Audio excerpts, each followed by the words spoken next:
Assalamualaikum warahmatullahi wabarakatuh. Selamat sore, salam umat bangkit. Jumpa kembali di program Bincang Inspirasi Suara Awadah. Dan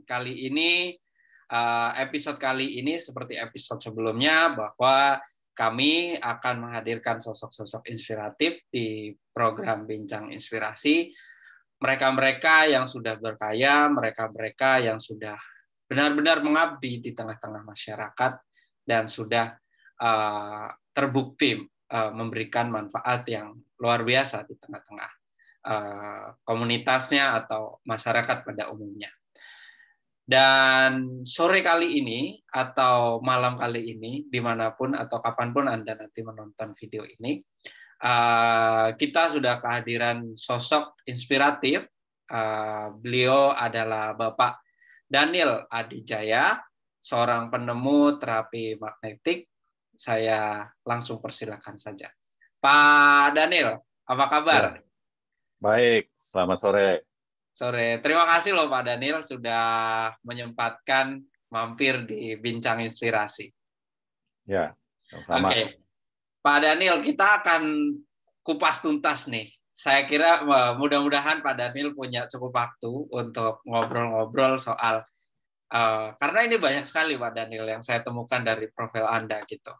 Nah, jauh sebelum kesana kemari, bisa nggak Pak Daniel diceritakan dulu latar belakang Pak Daniel dari mulai mungkin usia kecil, terus jenjang pendidikannya, sampai kemudian menemukan metode terapi magnet dan sampai menulis buku dan lain-lain. Mungkin dari masa-masa kecil gitu Pak, kapan lahir, di mana, sekolah, kuliah di mana gitu Pak. Silakan Pak. Ya, saya lahir di Jakarta 25 Oktober 1969. Okay. Lalu saya menikah tahun 93. Saya punya anak tahun 95. Saya bersekolah dari SD, SMP, SMA di PPK Penabur. Okay. Lalu saya kuliah di Bogor, Institut Pertanian Bogor, jurusan Statistika. Selama SD, SMP, SMA, nilai saya bagus-bagus saja, tetapi saya tidak pernah juara. Tetapi memang untuk pelajaran matematika dan sains memang saya selalu bagus, walaupun belajar saya sedikit.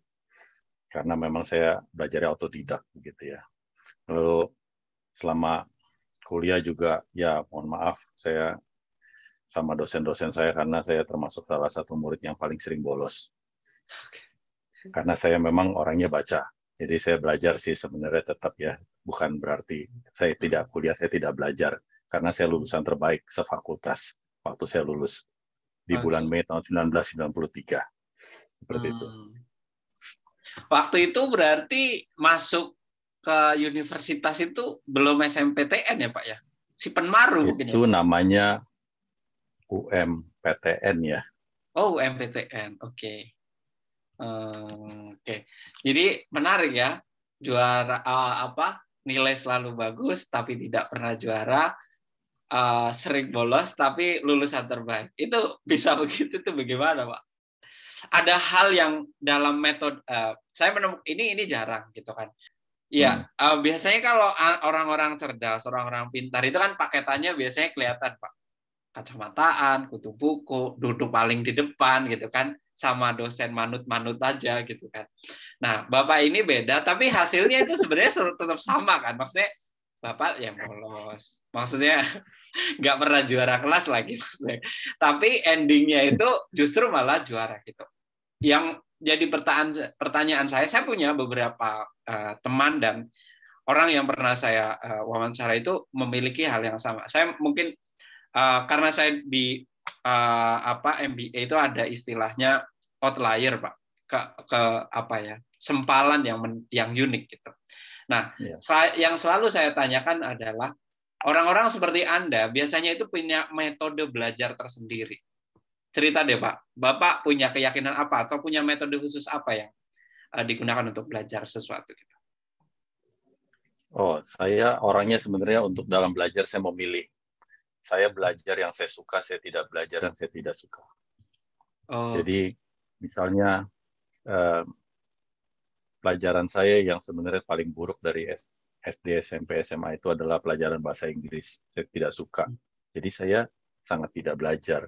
Saya nilainya paling jelek lah untuk pelajaran tersebut.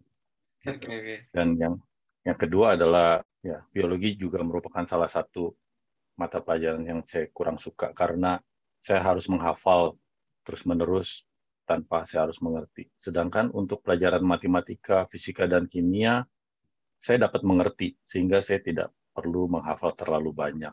Jadi tidak makan waktu saya terlalu banyak, saya dapat melakukan aktivitas yang lain. Nah, itu saya belajarnya memang juga saya kebanyakan baca, hanya baca dari buku. Saya kurang mendengarkan guru di kelas karena memang saya pendengar yang buruk terus terang saja. Waktu kuliah pun saya kalau dengerin guru, dosen ngajar di depan, saya sering tertidur karena saya memang sulit untuk mendengarkan. Jadi saya lebih baik membaca begitu. Dan untuk bagaimana saya berlatih mendapatkan soal segala macam itu biasanya saya minta tolong teman. Jadi kalau teman-teman ada yang mengalami kesulitan untuk mengerjakan soal atau punya soal yang susah yang mereka tidak dapat selesaikan, mereka biasanya datang ke saya, tanya saya, dan saya yang bantu menyelesaikan permasalahan mereka seperti itu. Jadi saya belajar sebenarnya dari orang lain mau belajar begitu. Iya, dan itu cukup efektif ya. Akhirnya mau nggak mau kan mengulang ya, apa belajar dengan mengajar seperti itu. Oke, setelah Betul. jadi lulusan terbaik ya kan, lulus terus ngarir di mana pertama Pak waktu itu? Karir saya sebenarnya dari awal, dari sebelum saya lulus, saya sudah jadi ngajar guru les karena orang tua saya itu guru di BPK Penabur Semak 1, yang ayah saya sedangkan ibu saya guru les di rumah. Ya, jadi saya mengikuti jejak mereka jadi guru les juga. Nah. Oke. Menarik. Dan hari ini kan sudah apa ya, platform teknologi belajar atau education technology itu udah sedemikian rupa gitu. Apakah Bapak ngikutin misalnya bikin kelas di Udemy misalnya atau di mana gitu kah untuk lesnya itu? Ya, jadi sejak terjadi pandemi memang terjadi perubahan cara mengajar ya, di mana banyak yang belajar secara online. Tetapi memang saya sudah mengajar online itu dari sejak tahun sekitar 2004 kalau nggak salah. Saya sudah ngajar online atau 2005. Ya, di saat itu ada mahasiswa-mahasiswa di luar negeri yang minta bantuan saya untuk ngajar les. Karena murid saya itu dari SMA ke atas, bukan SMA ke bawah. Jadi anak SMA, S1, S2 gitu ya. Dan kebanyakan mahasiswa-mahasiswa yang saya ajar itu dari luar negeri, dari berbagai universitas. Ya, dari UNSW, UCLA, ya, Berkeley, macam-macam ya. Nah, jadi saya mau nggak mau dari dulu saya sudah mulai mengajar secara online gitu. Jadi waktu terjadi pandemi, saat orang-orang mulai beralih untuk mengajar online, memang saya sudah biasa melakukan hal seperti itu gitu. Wow, menarik. Itu bisa kemudian Bapak dapat klien lah, katakanlah, atau siswa dari berbagai belahan dunia, itu gimana ceritanya waktu itu, Pak? Ya, karena kan saya sudah mengajar dari tahun 92. Jadi murid saya sudah mulai banyak, jadi dari murid ke mulut, orang tua murid ke orang tua murid, begitu ya. Jadi sebenarnya dari kenalan ke kenalan orang tua murid lah yang memberitahukan bahwa ya saya adalah guru les begitu. Nah, dari background itu kemudian sampai pada Bapak akhirnya menemukan metode terapi magnetik ini. Itu gimana ceritanya, Pak? Ya, itu ceritanya sebenarnya nggak berhubungan sih. Jadi background saya yang dari pendidikan ya, dihitung-hitung pendidikan formal itu sebenarnya sama sekali tidak ada hubungan karena saya jurusannya adalah walaupun dari MIPA tapi jurusannya adalah statistika. Statistika sama sekali tidak belajar mengenai kesehatan. Tetapi saya jadi tertarik masalah kesehatan pada saat saya mulai punya anak.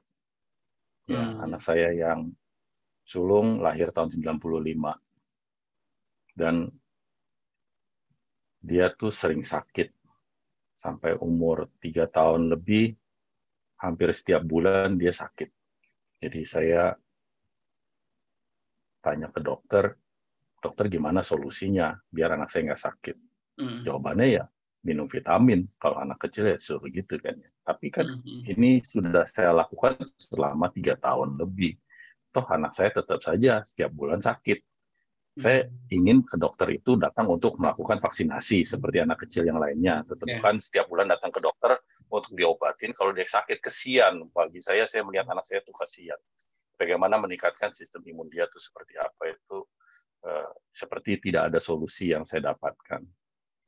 Jadi saya mencari coba solusi lain. Saya coba ke yang disebut Sinse ya bagi orang Cina ya, ke dokter orang Cina disebut Sinse gitu ya. Saya coba ke sana dikasih ramuan, digodok segala macam. Ya ujung-ujungnya bulan depan sakit lagi karena memang tiap bulan dia kan sakit terus anak saya. Kok nggak diare, dia demam, panas, flu segala macam ya itu ya bergantian lah selalu sakit gitu. Ya itulah awal mula saya jadi tertarik mengenai kesehatan karena kok saya tidak melihat suatu jalan keluar bagi anak saya ini. Oke, sampai kemudian menemukan terapi magnetik ini. Ini apa Pak? Metode penyembuhan atau apa itu apa Pak? Bisa diceritain nggak Pak terapi ini?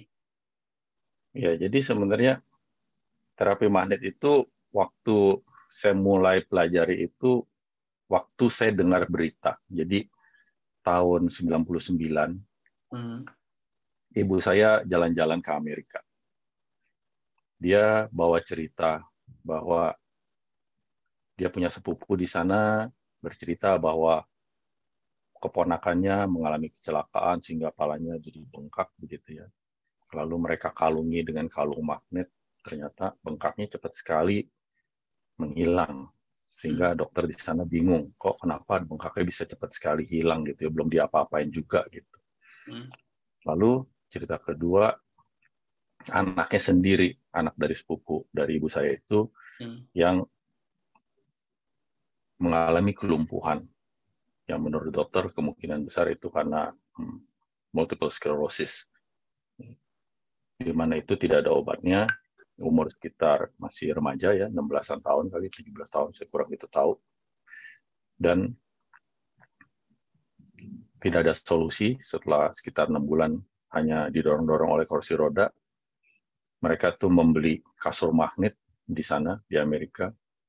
Ya dulu mungkin di Indonesia juga ada kasur magnet juga yang dijual merek Alga ya atau apa ya.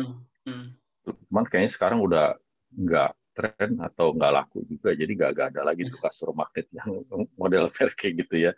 Nah, mereka berikan kasur yang umum, jadi maksudnya itu bukan kasur terapi khusus ya, jadi hanya kasur umum seperti itu. Mereka anaknya tiap malam tidur di sana, ternyata dalam 1-2 bulan anaknya bisa bangun lagi dan berdiri dan bisa jalan dan sekarang hidup normal. Seperti itu. Itu hanya magnet pada umumnya lalu kemudian ditata sedemikian rupa atau ada rumusan-rumusan tertentu? Ya, jadi konsep dari penggunaan magnet waktu saya dengar hal seperti itu kan menjadi suatu yang aneh buat saya ya. Karena saya kan tetap pikiran saya berpikir bahwa orang sakit ke dokter makan obat itu adalah urutan yang semua orang tahu dan harus lakukan. Dan itu juga yang ada di pikiran saya. Terus kenapa ini ceritanya orang sakit ke dokter tidak sembuh, terus tidur, terus sehat. Itu adalah suatu alur cerita yang salah. Yang tidak seharusnya terjadi. Iya.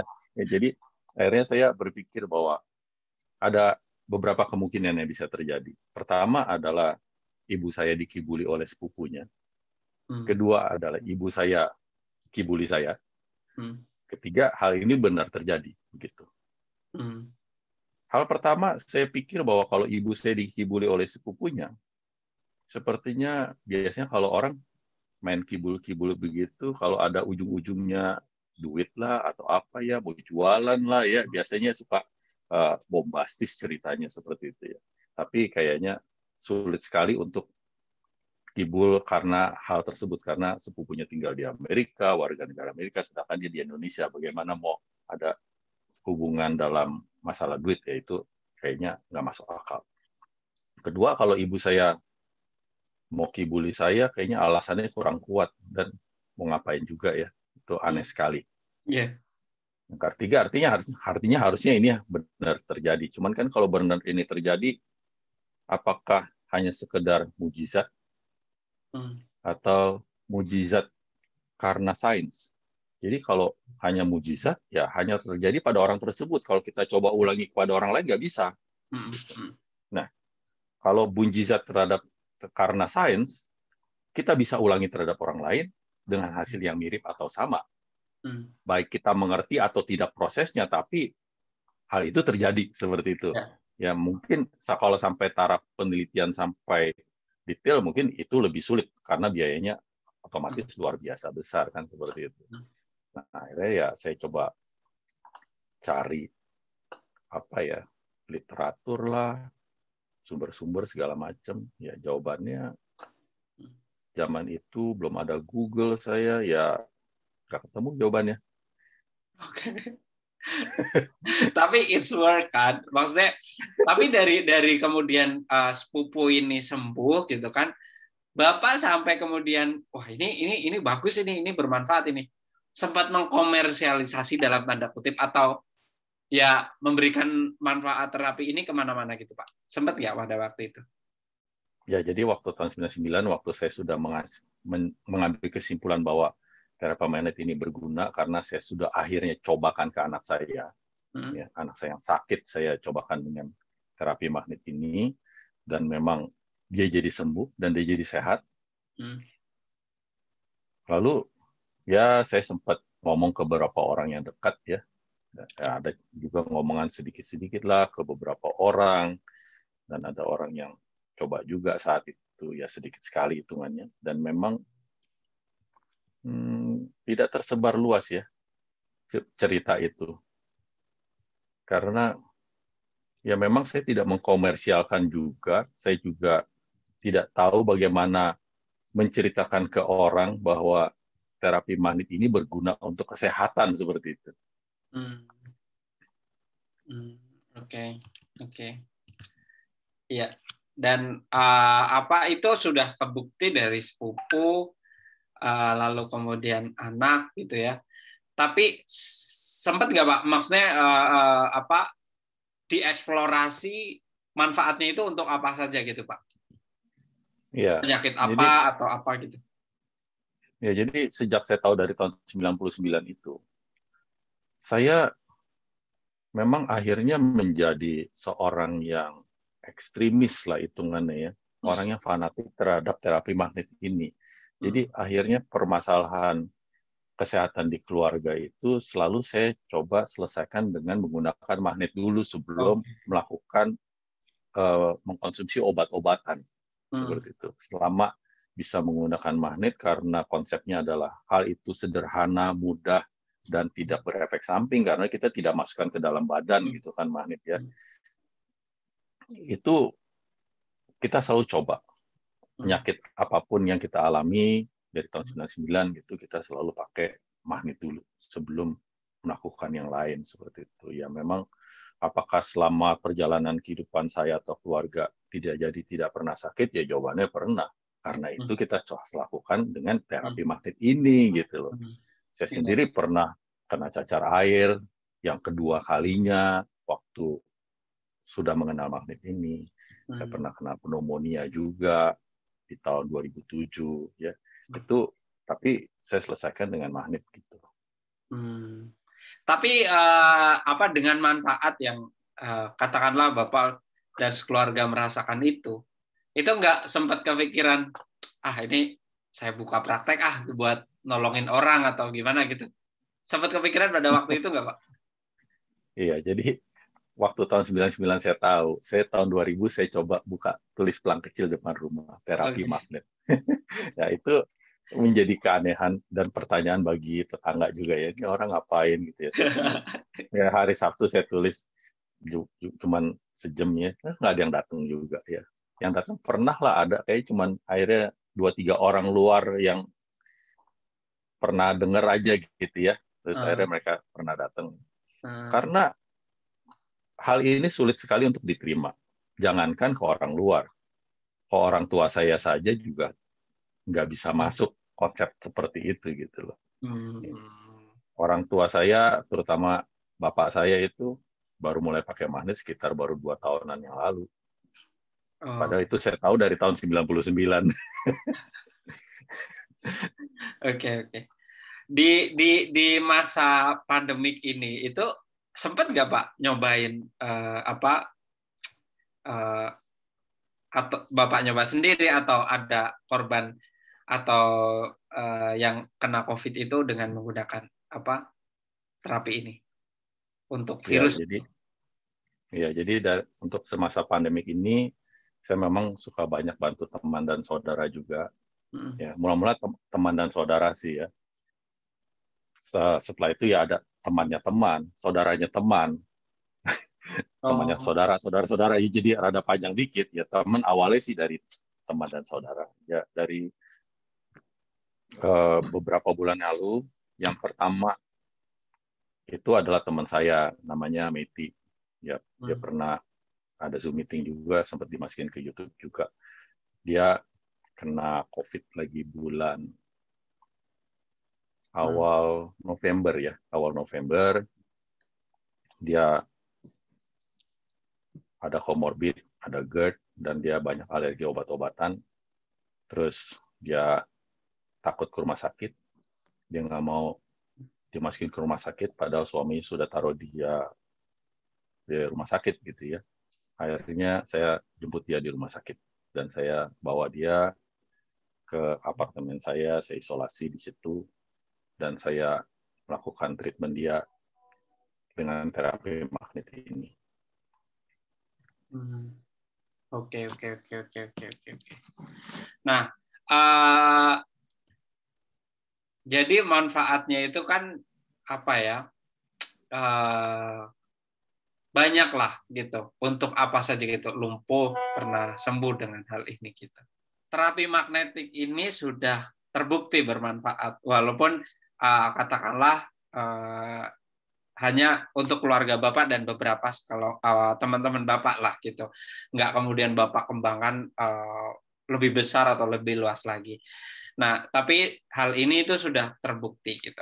Nah, sampai pada akhirnya tiba-tiba, ya nggak tiba-tiba lah, tahun 2015 Anda menulis buku dengan judul Menggapai Keremajaan Abadi. Apakah ini ada kaitannya sama magnetik tadi atau seperti apa? Bisa diceritakan, Pak? Oh ya, ya jadi memang itu terjadi suatu keanehan dalam kehidupan saya. Saya berasa ketidakpuasan saya kenapa orang itu tidak pernah mau menerima saya, gitu. Okay. Sehingga saya berharap mungkin kalau saya menulis buku Menggapai Keremajaan Abadi itu, dan orang baca buku itu dan mereka bisa mengerti, mereka bisa tahu isi pikiran saya itu seperti apa.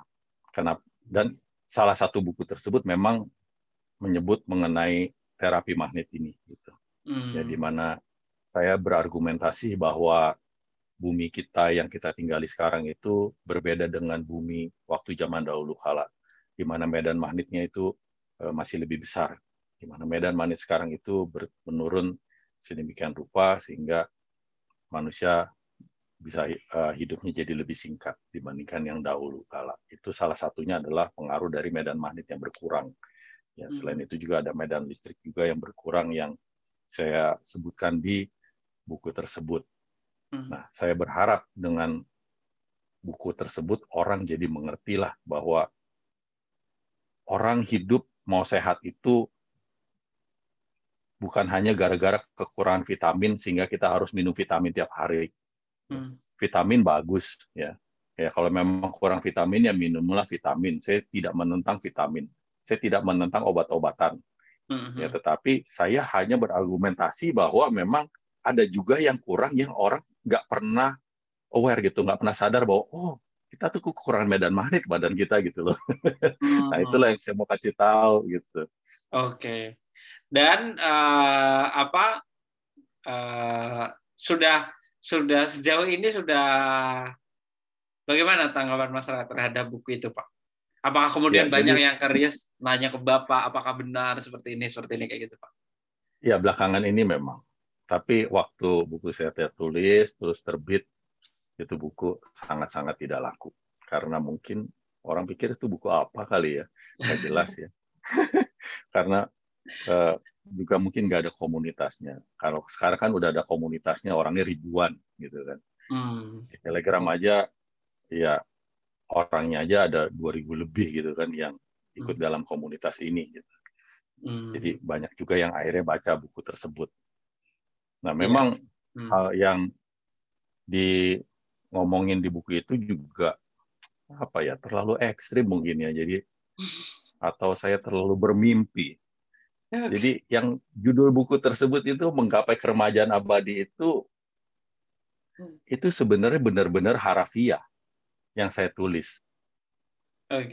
Jadi saya berharap bahwa satu saat manusia akan menciptakan teknologi di mana tidak akan ada orang yang tua lagi.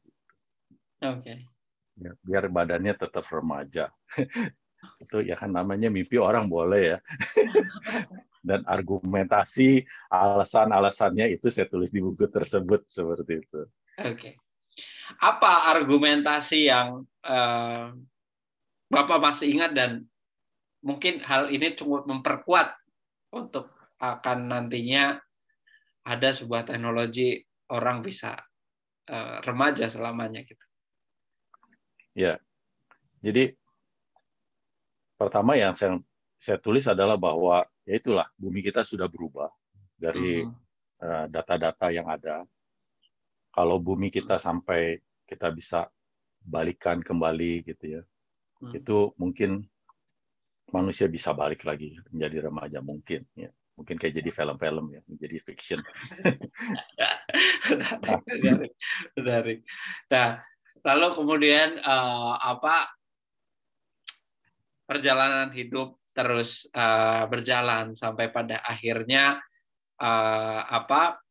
istri Anda terkena kanker ya, Pak ya. Sampai Betul. akhirnya terbitlah buku dengan judul Menaklukkan Kanker Stadium 4 Tanpa Kemoterapi. Itu bisa diceritakan nggak, Pak? Apa isi catatan istri Anda pada buku itu? Ya, jadi ringkasnya adalah buku pertama terbit, Menggapai Keremajaan Abadi. Istri saya kena kanker di tahun 2018, bulan Desember, setelah dioperasi selama 12 jam oleh 3 dokter ahli spesialis. Lalu mereka menyuruh istri saya untuk melakukan kemoterapi karena stadiumnya sudah tinggi sekali. Nah, jadi istri saya bilang dia takut sekali di kemo. Ya udah, kalau nggak mau di kemo, saya bilang saya coba bikinkan salah satu alat yang saya tulis di buku pertama itu, Menggapai Keremajaan Abadi. Hanya salah satu alatnya. Jadi itu tidak sempurna. Saya sebut namanya tempat tidur Tesla Engine. Ya, di mana dengan kekuatan 1 Tesla lebih, medan magnet itu ukurannya Tesla ya, bukan merek mobil. Ya, itu Tesla itu diambil sebenarnya adalah satuan medan magnet sebenarnya. Diambil oleh Elon Musk jadiin merek mobil. Jadi sebenarnya Tesla adalah satuan medan magnet, itu yang benar dari ratusan tahun yang lalu. Jadi Elon Musk itu nggak menamai Tesla itu nggak merujuk kepada Nikola Tesla ya? Bukan, ya. Padahal Nikola Tesla itu kan membuat arus AC. Sedangkan Thomas Alva Edison arus DC. Mobil listrik itu kan arusnya DC sebenarnya. DC. Mestinya Edison dia. Jangan Tesla. Oke, lanjut. Gimana Pak pada aku? Nah, jadi saya berharap dengan kekuatan 1 Tesla lebih, di mana mesin-mesin di dalam sel tubuh istri saya akan terjadi perubahan, di mana konsep daripada sel kanker itu mestinya tidak dikenali oleh sel tubuh manusia, sehingga sel kanker itu selalu berkembang, membesar, mengganggu, sehingga mematikan ya, penderitanya. Ya. ternyata memang akhirnya hal itu terjadi waktu istri saya menggunakan Tesla engine tersebut dengan dosis tertentu, ukuran tertentu, waktu tertentu, istri saya akhirnya sembuh dari kankernya. Itu Karena benar-benar tubuhnya jadi total menarik. sembuh, Pak? Iya. Makanya Wow. itu saya tulis jadi suatu buku perjalanannya dari operasi pertama sampai operasi terakhir. Operasi terakhir adalah penutupan kantong kolostomi. Jadi istri saya itu sempat dipasangin kantong kolostomi karena dia harus BAB lewat perut. Ada kantongnya di situ. Oke. Akhirnya ditutup lagi karena dia sudah sembuh. Kalau belum sembuh nggak mungkin ditutup lagi. I see. Itu memakan berapa lama, Pak, dari pertama mau di kemo sampai kemudian sembuh? Jadi dari operasi itu kan operasi tanggal 14 Desember. Waktu dokter bilang umur istri saya hanya kira-kira 2-3 bulan kalau nggak mau di kemo begitu kan ya. Oke. Ya, tapi ternyata di akhir April 2019 dokter bilang this is miracle gitu. Ini mujizat. Iya. Itu ya mestinya kondisi di 4-5 bulan kemudian istri saya mestinya bukan jadi sehat sih, mestinya udah ada di TPU kan gitu kan. Itu salah ya, ternyata ya, dokter bilang malah ini mujizat gitu ya. Kenapa ini kenapa-napa malah jadi sehat, iya gitu kan. Bahkan tahun depannya Februari khususnya bisa disambung kembali gitu. Oke, menarik. Dan saya melihat justru lebih ke andaikan saya sebagai bapak pada waktu itu dengan hasil katakanlah diagnosis dari dokter istri Anda harus kemoterapi. Kalau enggak, umurnya itu 2 atau 3 bulan gitu. Itu saya kayaknya nggak cukup punya keyakinan untuk tidak mengikuti para ahli-ahli itu, para dokter pada tentunya. Tapi bagaimana kemudian Anda punya keyakinan sendiri dengan rumusan-rumusan Tesla engine itu, Tesla engine tadi, sehingga Anda menghiraukan itu semua dan Anda meyakini bahwa it's gonna be work gitu. Itu apa yang waktu itu meyakinkan? Apakah Anda sangat yakin dengan rumusannya atau bagaimana pada waktu itu?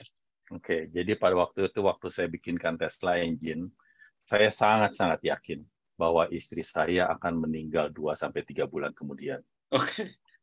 Ya, jadi kayaknya tadi pertanyaannya jadi salah karena saya membuat itu dengan kondisi yang sangat pesimis.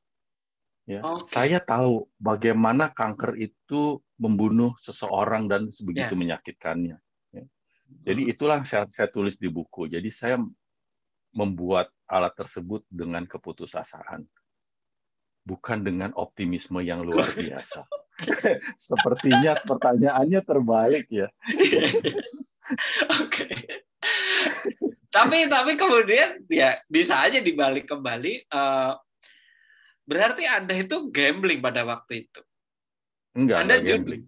Antara harusnya kalau Anda nggak judi. Nggak judi ya? Saya nggak putus asa karena saya tahu toh salah satu dokter dari 3 dokter yang operasi bilang kalau misalnya di kemo mungkin istri saya bisa hidup, tapi 2-3 tahun. Iya. Saya berpikir daripada dia sengsara 2-3 tahun atau 2-3 bulan, ya udah sih demin aja. Bahkan ada cairan di paru-parunya yang udah mulai tenggelam aja, disuruh sedot ke rumah sakit, saya kagak datang. Saya biarinin aja, kali-kali meninggal dalam 1 bulan. Lebih nggak sengsara lagi dia banding 2-3 bulan sengsara atau 2-3 tahun sengsara. Mikirnya begitu saya. Saya kasihan dengan istri saya. Sebenarnya jalan pikir saya sebenarnya sederhana gitu ya. Karena penuh dengan keputusasaan. Iya. Betul. Iya. Ya menarik. Dan akhirnya istri pun, adakah waktu itu katakanlah perlawanan dari istri misalnya, udahlah ngikut aja apa yang dikata dokter, atau kemudian ya udahlah nyerah-nyerah atau pasrah aja sama sama suami gitu. Dokter itu gimana Pak istri? Ya sebenarnya istri sendiri tidak mau tahu kondisinya seperti apa. Dia tahu sih dia kanker ya. Dia pikir stadiumnya rendah.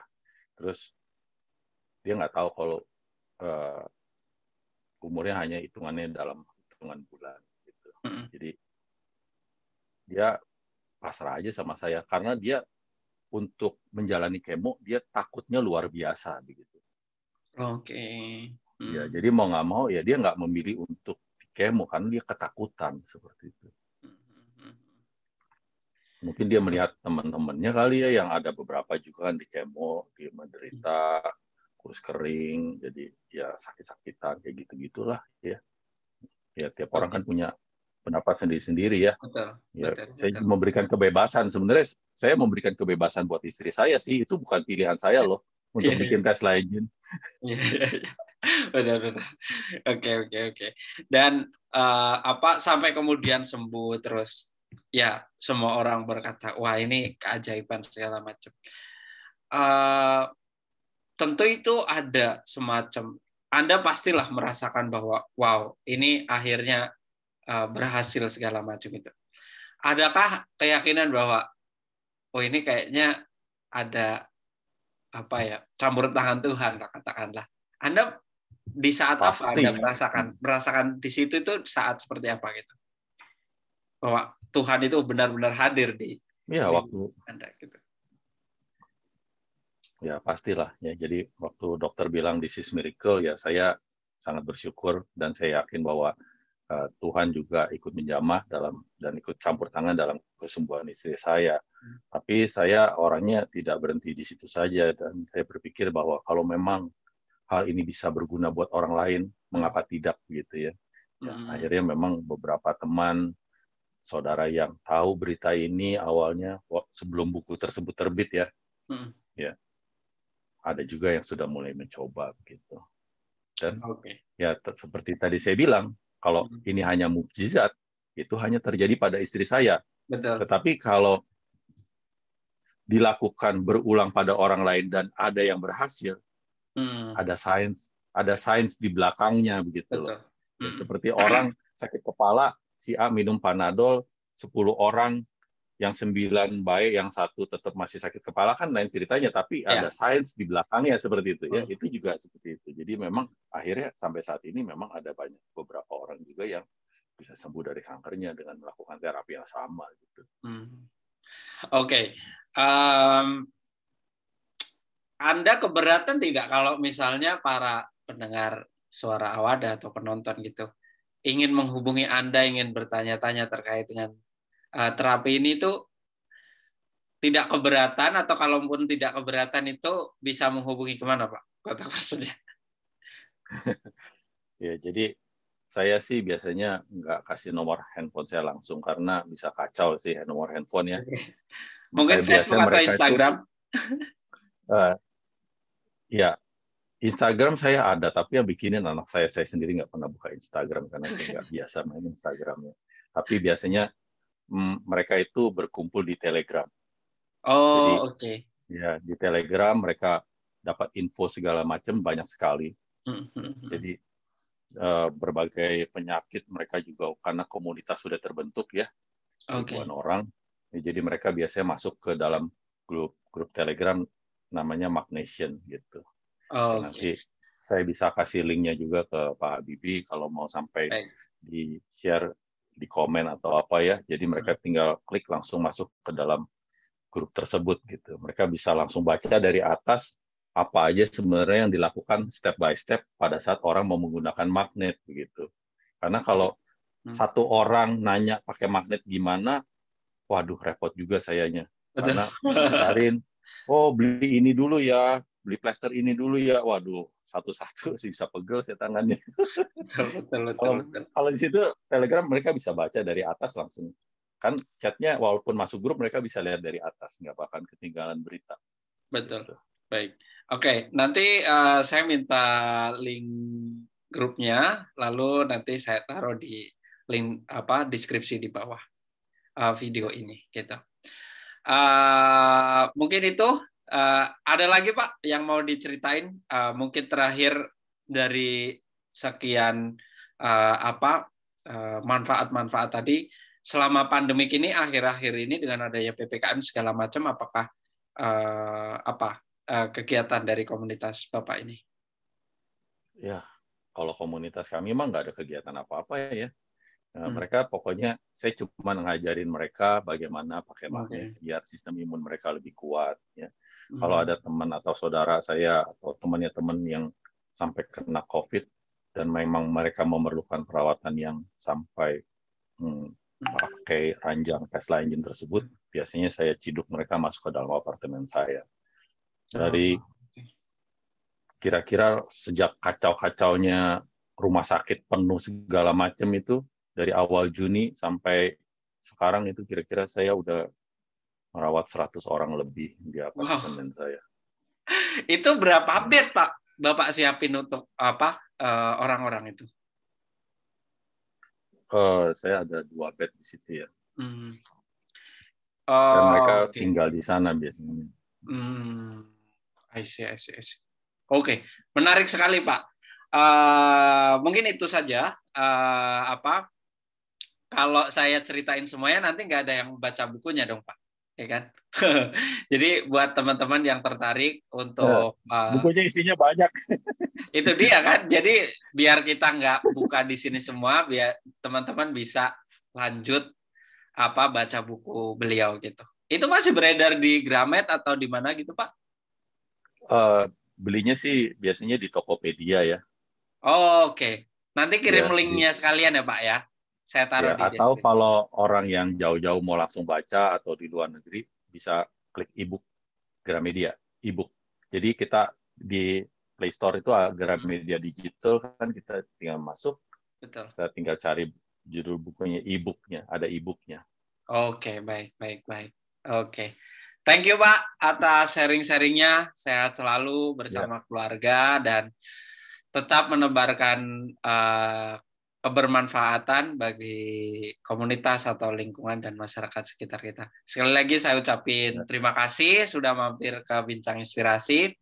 Dan itu dia teman-teman cerita dari Pak Daniel Adiwijaya sebagai penemu terapi magnetik. Dan sampai jumpa di episode berikutnya dengan tamu inspiratif lainnya. Terima kasih. Selamat menikmati video ini. Yang belum subscribe, silakan subscribe. Kalau Anda pikir video ini bermanfaat, silakan di-share juga ke komunitas Anda. Terima kasih. Sekali lagi, wassalamualaikum warahmatullahi wabarakatuh. Selamat sore, Pak. Selamat sore. Terima kasih. Ya.